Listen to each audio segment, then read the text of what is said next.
The Clever Parrot and the Laid-Back Cat.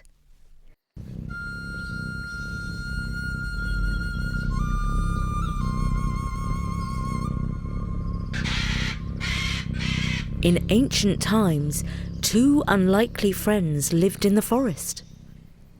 One was a parrot with flaming yellow feathers named Apollo after the sun god. The other was a cat named Pardus, which means panther, though in reality he was nothing like a panther. These friends were as different as night and day. Apollo the parrot was ever alert. Perching high in the trees, he kept a keen eye on everything that moved below.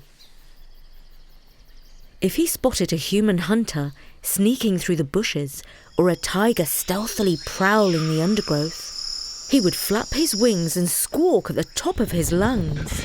Emergency! Emergency! Danger in sight! At this signal, all the forest creatures, deer, rabbits, squirrels, and even the slower moving tortoises would scamper, scuttle, or crawl to safety as fast as their legs, paws, or shells would carry them. Pardus, on the other hand, was more of a take-it-easy kind of cat. He spent his days lazily chasing butterflies, taking long, leisurely naps under the shade of a tree.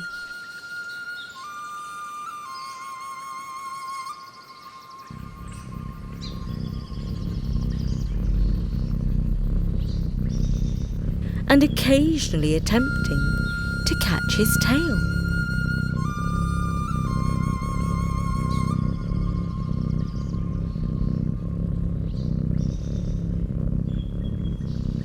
But as the saying goes, opposites attract. Apollo was quite the chatterbox, always bubbling with stories and observations.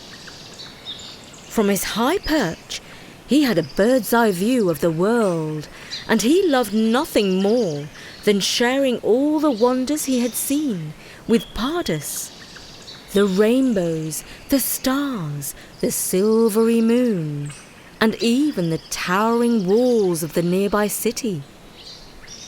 He also liked to drop in references to his triumphs, mentioning stories of when he saved the day by spotting predators from afar. To tell you the truth, he was quite a big-headed parrot regarding his own merits. Pardus, for his part, perfectly played the part of the most attentive listener. He would fold back his ears, and now and then he would purr appreciatively. Fascinating, simply fascinating.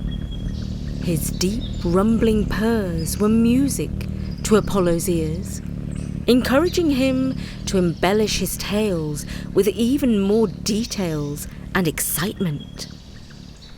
They spent many a happy hour together, Apollo chattering away and Pardus purring contentedly. One fateful day, a hunter ventured into the forest. Unfortunately, Apollo was caught off guard. He was deep in one of his conversations with Pardus when suddenly a net dropped on them. A hunter had caught them. The hunter normally took the game he caught to the market.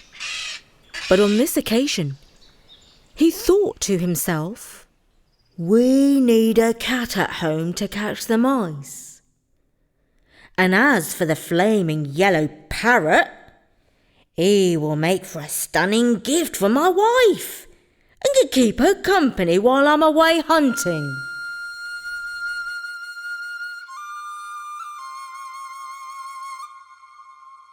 So he decided to keep Apollo and Pardus and took them both home. Oh, but if he thought Pardus would turn into a mouse-catching machine, he was sorely mistaken. Pardus's philosophy towards mice was, "Those little things, what have they ever done to me? And besides, chasing them around sounds like far too much trouble. Meow."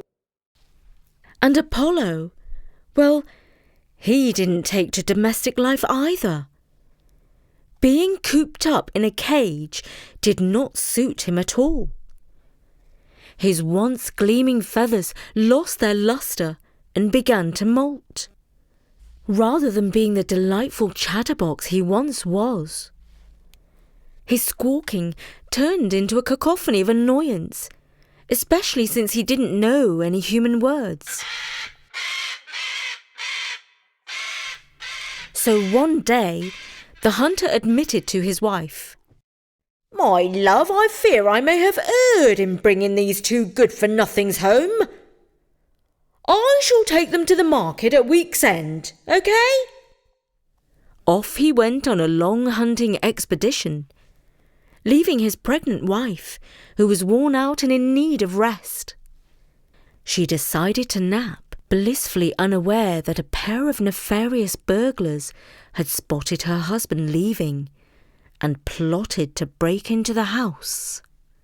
Meanwhile, Apollo, ever the sentinel, was peering through the bars of his cage and out of the window. He spotted the suspicious duo hauling a ladder up to the window. Immediately, he started to squawk and flap about in a frenzy that would have put a whirlwind to shame.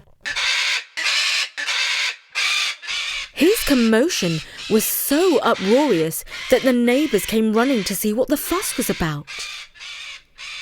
They arrived just in time to see the burglars attempting to climb through the window.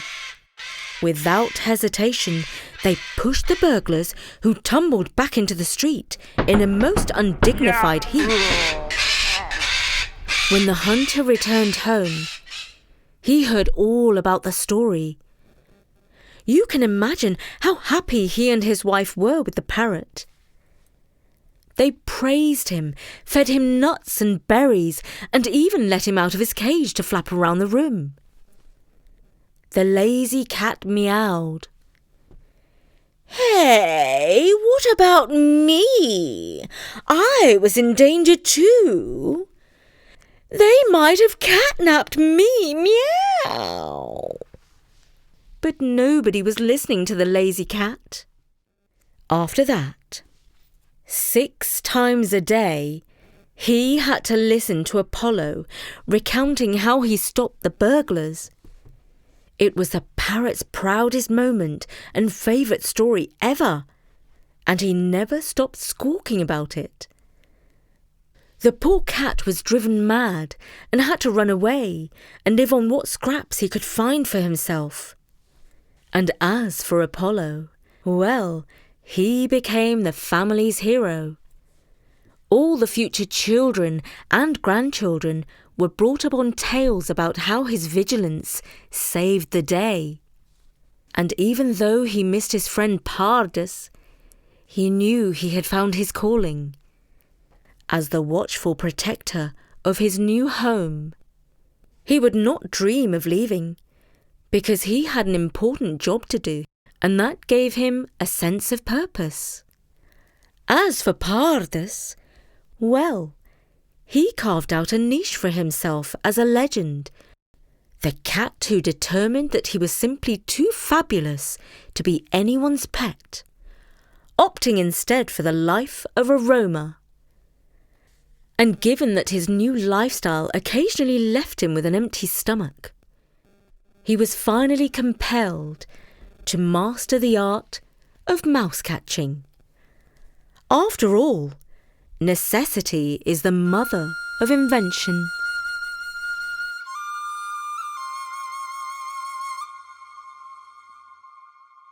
And that was the story of the clever parrot and the laid-back cat.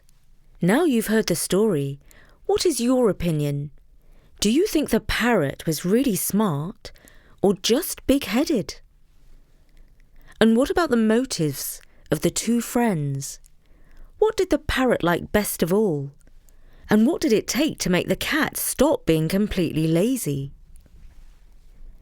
And if you like our stories, but are just a bit older than our target audience, or if you are grown up and want to wind down to a fascinating story or piece of audio, we have another podcast called Relaxivity, which is just for you. Our stories and verses on Relaxivity are rich and interesting, but presented in a relaxing style. When I say relaxing, I don't mean a big yawn, but they are in a style that we hope you will find pleasing and immersive. So do subscribe for free to Relaxivity. For now, from me, Jana, at Story Nori. See you soon!